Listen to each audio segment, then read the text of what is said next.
So today we are starting with the basic thing, मतलब बहुत basic से चालू करेंगे. As an optional student I find it very difficult कि base थोड़ा क्लियर होना चाहिए.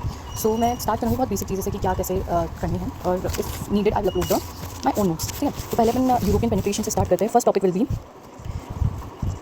European penetration in India. बहुत कॉमन टॉपिक है. एज सच मीन्स में इसके ऊपर क्वेश्चन देखे नहीं है, but it is important to understand the base. आपको अंडरस्टैंड होना चाहिए आगे की चीज़ें समझने के लिए, क्योंकि मेजरली टॉपिक्स जो आते हैं उसमें जैसे वो आता है एंग्लो फ्रेंच स्ट्रगल आएगा, वो समझने के लिए आपको पता होना चाहिए कि कैसे क्या चीज़ें की गई. ठीक है, तो हम पहले स्टार्ट करेंगे विद द बेसिक्स ओनली, फिर आगे बढ़ेंगे. ठीक है, नेक्स्ट थिंग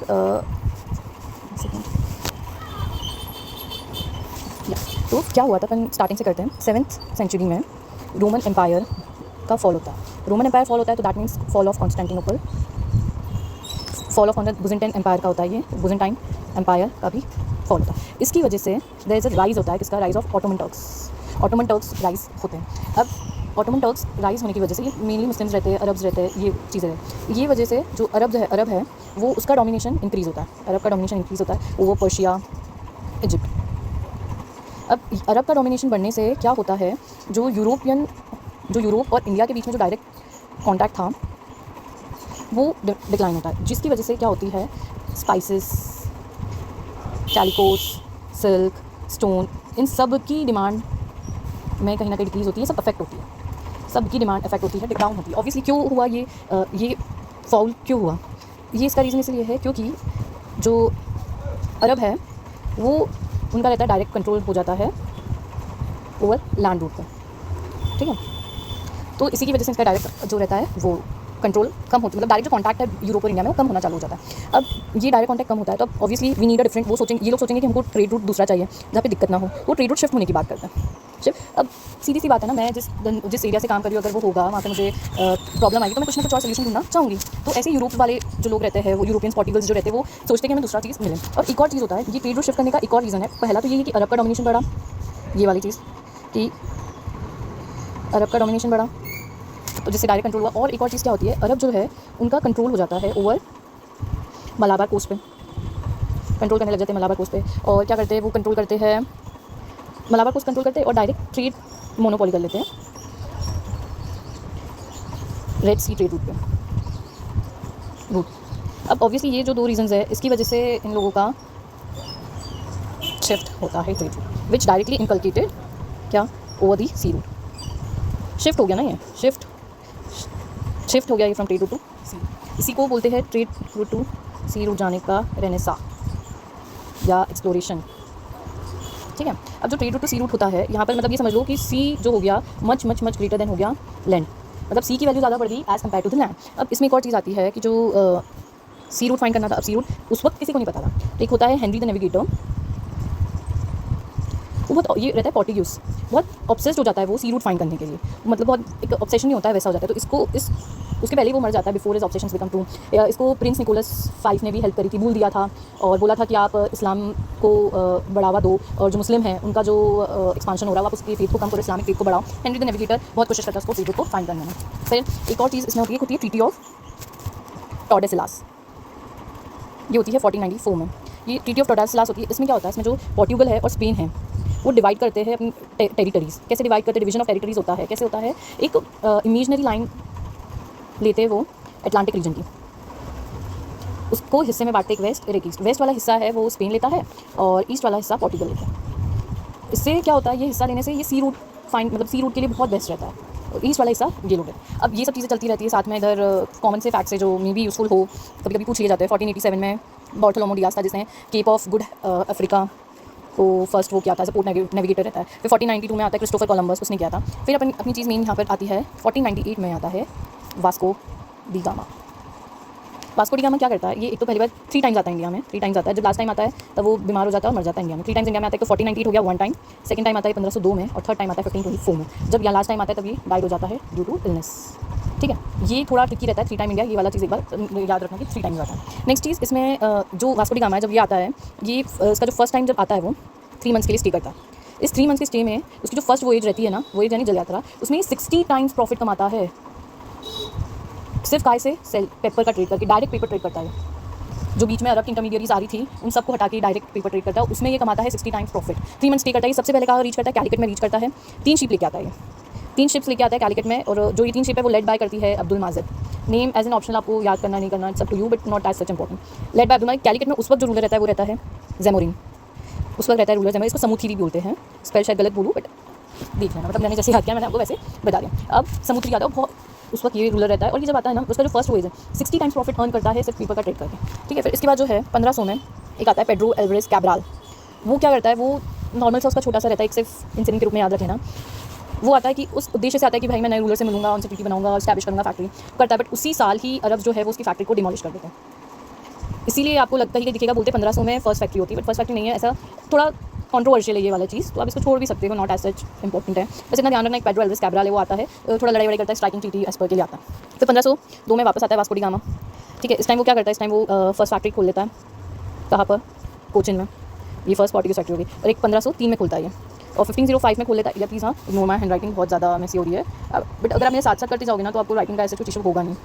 1505 में कैनेनॉल में आता है, कैनेनॉल में आता नहीं, कैनेनॉल में फैक्ट्री खोलता है, सेकंड फैक्ट्री रहती है कैनेनॉल में, ठीक है। अब देखो, अब इसकी वजह से तीनों प्लेस कोचिंग, कैनेनॉल, एक कैलिकट इंपॉर्टेंट बन जाती है, कैलिकट क्योंकि उसका अराइवल रहता है। अब ये जो नीचे का मैप है अपना, इसमें यहाँ पे अगर आप इसमें देखोगे ना तो तीनों लाइन से है, कैनेनॉल, कैलिकट एंड कोचिंग। यहाँ पे है कैनेनॉल, कन्नौर बोलते हैं इसको, और यहाँ पे है अपना कैलिकट सेकंड पे, और कोचिंग। ये है कैलिकट, और यहाँ पर है कोचिंग, सॉरी यहाँ पर है कोचिंग। तो मैप भी साथ में अपना होते जाएगा। अब यहाँ पे ये फैक्ट्री जो है, ये इंपॉर्टेंट पॉइंट है, अगर इससे करोगे ये मतलब आप समझ लीजिए कीवर्ड हो गया। ये जो फैक्ट्री है इसको ट्रेडिंग पोस्ट भी बोला गया है, ट्रेडिंग पोस्ट, या फिर मैं शायद प्रोनाउंस गलत करूँ बट आपको उससे मतलब होना चाहिए, फियोट्रियाज बोला गया है, फिटोरियाज बोला गया, सॉरी फिटोरियाज, फिटोरियाज। ट्रेडिंग पोस्ट को, फैक्ट्री को क्या बोला गया है, फिटोरियाज। अब यहाँ जो फिटोरियाज है यहाँ पर होती थी, बेसिस होती थी फॉर नेवल फ्लीट, उसे क्या बोला गया, आर्मदास,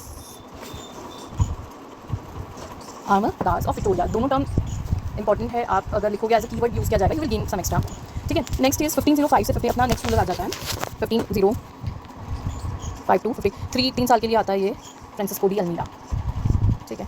अब ये जो रहता है ये पोर्टुगीज वाइसरॉय बन जाता है, मतलब एज अ फर्स्ट वो वाले काम हो जाए, फर्स्ट पोर्टुगीज वाइसरॉय बोला गया है। ये कोचिन को कैपिटल बना देता है, तो ये फर्स्ट पोर्टुगीज कैपिटल हो गया कोचिन। कैपिटल यहाँ पे कोई भी नहीं बनाता है, इससे फैक्ट्री खोलते हैं, फैक्ट्री से मतलब फियोट्रियाज खोलते हैं और वहाँ पे आर्मडास होते हैं, तो कैपिटल कोई नहीं बनाता। कैपिटल फर्स्ट पोर्टुगीज कैपिटल बनाता है फ्रांसिस्को डी अल्मीडा, कोचिन को बनाता है, ठीक है। और इसके साथ वो क्या करता है, एक कंस्ट्रक्ट करता है एक एनजी विडा फोर्ट का, एनजी विडा फोर्ट का कंस्ट्रक्शन करता है, जो कि एनजी विडा आइलैंड पे ही है। वो बॉर्डर पे है, कौन सी, दो बॉर्डर है उसमें, मतलब बॉर्डर है किसकी, हिंदू की और एक मुस्लिम की। हिंदू में विजयनगर स्टेट्स की बॉर्डर है और मुस्लिम में बीजापुर। इसको ऐसे ही याद करना कि एनजीविडा फोर्ट है, एनजीविडा आइलैंड पर, at border Muslim Bijapur and Hindu Vijayanagar states, ठीक है। ऐसे याद। फिर एक और चीज़ करता है, इसका एक और काम है, बैटल ऑफ 1507 में करता है बैटल ऑफ ड्यू, जिसमें क्या होता है, पहले तो उसका सन वॉज किल्ड। अब उसी नेक्स्ट ईयर उनसे बदला लेने के लिए वो एवेंज्ड डिफीट, मतलब दोनों कौन कौन थे, इजिप्टियंस थे और एक गुजरात के सुल्तान, इन दोनों को ऐसी डिफीट देता है, मतलब एक लाइन है that Almeida avenged his defeat by totally crushing Egyptians and Gujarati sultans, ये चीज़ करता है। और एक और इसका इंपॉर्टेंट पॉइंट है ब्लू वाटर पॉलिसी, जिसे बोलते हैं कार्टा सिस्टम। ये इंपॉर्टेंट है, इसको कार्टा सिस्टम को एक एज अ मीन्स की तरह कर लेना, क्योंकि कभी कभी नॉर्मल GS1 में भी क्वेश्चन पूछ लेते हैं कार्टा सिस्टम पर। उसके पहले ना एक कोड देना चाहूँगी मैं, जिसमें मतलब Portuguese militarised the ocean, trade was policed not promoted. ये किसी ने तो दिया था, बट अगर आपको ऐसे यूज़ करना हो आंसर में तो आप लिख लेना, मतलब मेरे नोट्स में लिखा था तो मैंने आपको बताया। यहाँ पर कार्टा सिस्टम इंपॉर्टेंट है, ब्लू वाटर पॉलिसी जिसे बोलते हैं, आपने सुनी होगी। अब कार्टा सिस्टम क्या है, ये तो फर्स्ट यूरोपियन मैरीटाइम मोनोपॉली है, मैरीटाइम हो गया तो सी मोनोपॉली है इन इंडिया। इसके फीचर्स क्या है देखो,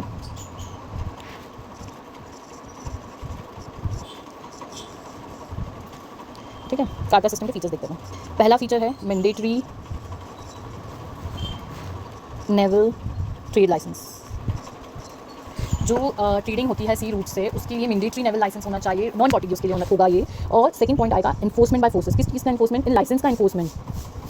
और अगर ये नहीं लेते हैं, एनफोर्समेंट बाय फोर्सेस मीन्स अगर नहीं लेते हैं तो या तो उनकी शीप लूट ली जाएगी, डिस्ट्रक्शन कर देंगे और इविएट कर देंगे, मतलब उसका नुकसान कर देंगे अगर आपने उसका वो नहीं लिया लाइसेंस, ठीक है। नंबर थर्ड पे मैंडेटरी ट्रैवल लाइसेंस हो गया, एनफोर्समेंट हो गया। अब मैरीटाइम एक्सपांशन क्या कैप्चर करा उन्होंने पोर्ट्स, कौन कौन से पोर्ट्स कैप्चर करे, एक एडन करा, एक ऑलमूज करा, मलक्का करा गोवा के साथ। गोवा कब किया था 1510 में, तो मलक्का भी कब किया 1510। फिर नेक्स्ट पॉइंट 4 पॉइंट है ना इसके, मैंडेटरी नेवल फील्ड लाइसेंस कर लिया, एनफोर्समेंट कर लिया, मैरीटाइम एक्सपेंशन कर लिया, और ट्रिब्यूटरी कंप्लायंसेस।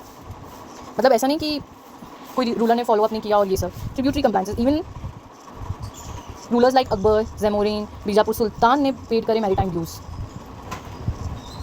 काटा सिस्टम को इतना बोल गया, ये 1502 से लागू हुआ, 1502 से लागू हुआ था, 1505 से 1750 तक चला है काटा सिस्टम। इसको नेवल लाइसेंसिंग सिस्टम भी बोला जाता है। अब ये जो है, इससे पोर्टुगीज़ का कंट्रोल कैसे स्कोप देखा गया, पोर्टुगीज़ ने कैसे अपना स्कोप बढ़ाया, या पोर्टुगीज़ ने अपना कंट्रोल कैसे बढ़ाया काटा सिस्टम से। तो कैसे बढ़ाया इन लोगों ने, क्या करा, अगर मोनोपोली कर ली, आप खुद सोचो ना, गुड्स वर मोनोपोलाइज्ड, मतलब गुड्स की मोनोपोली हो गई। कौन कौन से गुड्स, जैसे स्पाइसेस हो गए, आर्म्स हो गए, हॉर्सेज हो गए, गोल्ड हो गया। कौन से रीजन में, इंडियन ओशन रीजन में गुड्स मोनोपोलाइज हो गए। सेकेंड, इन लोगों ने क्या किया, ट्रेडर्स को प्रोटेक्शन दी। कैसे दी प्रोटेक्शन, पहली बात तो किससे, राइवल से, अपना पायरेट होने से। कहाँ से लाते थे ये चीज़, कैसे करी, जो टैक्स लेवी करते थे, ये जो टैक्स, इस टाटा system is nothing just tax system, तो जो tax levied by traders at फियोरास, उसका पैसा यहाँ लगाते थे। अब ये मुझे बताने की ज़रूरत नहीं है ये क्या है, फियोरास, ठीक है। फिर एक और ट्रेड को रीरूट किया इन्होंने। कैसे करा रीरूट, इन्होंने मैंडेटरी क्लियरेंस बोला और शिप्स का, गोवा से जो भी गोवा की शिप से जो हेडेड टू अफ्रीका हो रही थी या ईस्ट अफ्रीका हो रही थी, उनका मैंडेटरी क्लियरेंस किया। मैंडेटरी क्लियरेंस, उससे क्या हुआ, मैंडेटरी क्लियरेंस उससे ये हुआ, एशियन मैरीटाइम कॉमर्स रीरूट हुआ, Asian maritime commerce through Portuguese loaded.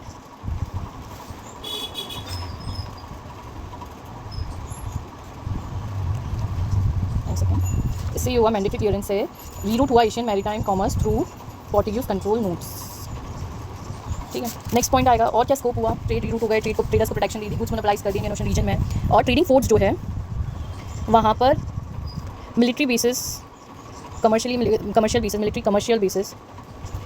Commercial basis को स्टैब्लिश किया। कहाँ पर, कौन से फोर्ट थे, वो था दीव का, बेसिन, हॉर्मोज, और एक और है कोचिन। ये 4 world military commercial basis establish करे।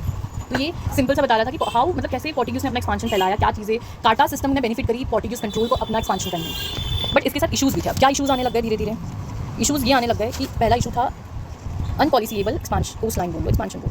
जो एशिया की जो कोस्ट लाइन है ना, वो बहुत वास्ट है, वास्ट कोस्ट लाइन है, मतलब इतनी बड़ी है, अप्रॉक्सीमेट 45 किलोमीटर, मतलब 45,000 किलोमीटर से बड़ी है कोस्ट लाइन। तो ये वास्ट कोस्ट लाइन की वजह से उसका जो इन्फोर्समेंट है इनफेक्टिव हुआ और एक्सपेंसिव होता गया, तो वो फेल हो गया लॉन्ग टर्म में। सेकेंड क्या हुआ, इनका सेल्फ डिफिटिंग रिस्ट्रिक्शंस हो गए। Self defeating restrictions meaning over regulation जो हुआ रूल्स का, उसने क्या किया, जो खुद पोर्टुगीज़ के जो लोकल रूलर्स थे ना, वो खुद इन सब चीज़ों से भागने लगे और अल्टरनेट रूट्स ढूंढने लगे। मतलब ओवर रेगुलेशन स्टिफल्ड इनको, इवन पोर्टुगीज कॉमर्स को, कैसे लोकल ट्रेडर्स थे सर्कमवेंटेड यूजिंग अल्टरनेटिव रूट्स। फिर थर्ड चीज़ राइज हुई दूसरी competition powers, rise of competition powers, जैसे डच हो गया, ब्रिटिश हो गया। इन लोगों ने क्या किया, इन्होंने बोला कि हम आपको free trade route, free trade और नेवल सिक्योरिटी की बात करी। उन्होंने बोला कोई भी आप कर सकते हो विदाउट एनी कोएसिव टैक्सेस। ये सब चीज़ें क्या हुई, इंडियन मर्चेंट्स को अट्रैक्ट करा। एक और चीज़ हुई, एंटी पोर्टुगीज पायरेसी राइज होने लग गई। सॉरी, बहुत ज़्यादा ही हालत हो गई ना राइटिंग की। Anti Portuguese piracy, right. Portuguese के खुद के रूलर्स ही अरब्स और गुजरातीज़ के साथ हाथ मिलाने लग गए, जो कि डिस्टर्ब कर रहा था पोर्टुगीज शिपिंग को। मतलब अरब और गुजराती उन लोगों को बैकअप देने लगे, वो सब चीज़ें चालू होने लगी। तो उस चीज़ों से ये सब चीज़ें। अब इसके बाद आता है अपना अल्फोंसो डू एल्बुक्वेर्क, वो अपन नेक्स्ट वीडियो में करेंगे। दो रूलर और लेंगे, जैसे इसमें मैंने पहले ही समझा, सिंपल इतनी छोटी सी रहेगी। अगर पसंद आए तो ऐसे मैं ये सिर्फ खुद के रिवीजन के लिए कर रही हूँ, तो लाइक सब्सक्राइब करना है तो कर सकते, नेसेसरी नहीं है। ये सब मेरा रिवीजन के लिए मैं कर रही हूँ। अगर आपको हेल्प कर रहा है तो अच्छा है, और अगर इफ़ यू नीड कि मैं आपको इस चीज़ के नोट्स दूँ प्रॉपर लिखे हुए और ये चीज़ें, तो मैं आपको प्रोवाइड कर सकती हूँ, ठीक है। एक बार और अगर आपको रिवीजन की छोटी वीडियो चाहिए, मतलब मैं से नोट्स देख के फटाफट क्विक रिवाइज करना है, देन आई विल, अगर चाहिए आप कमेंट करते तो मैं आपको शेयर करूँगी। Thank you.